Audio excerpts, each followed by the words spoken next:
Dans la Bible, nous voyons que Jésus condamne fermement l'hypocrisie. Il reprend même sévèrement les pharisiens à ce sujet, dans l'évangile de Matthieu, chapitre 23. Jésus dit, à leur sujet, au verset 4, que c'est comme s'il y ait des lourds fardeaux, en les mettant sur les épaules des autres, et qu'eux-mêmes ne bougent pas le petit doigt pour ces mêmes personnes. Ils veulent paraître bien, au dehors, se pavaner en public en ayant l'air d'hommes importants, à bonne réputation. Mais Jésus dit à propos de ces hommes, qu'ils seront abaissés dans le royaume de Dieu. En effet, quiconque veut s'élever dans le monde sera abaissé, et quiconque s'abaisse pour les autres sera élevé.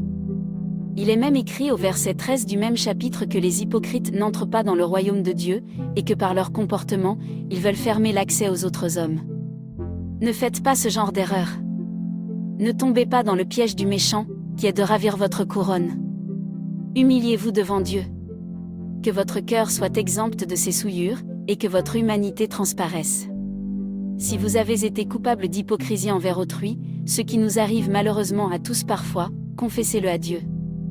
Il est fidèle et juste pour nous pardonner, et nous purifier de toute iniquité.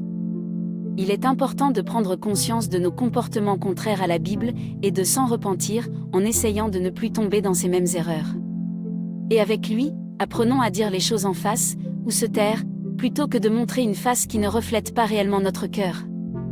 La vérité triomphe toujours, autant la faire éclater tout de suite. Que la grâce du Seigneur soit avec vous.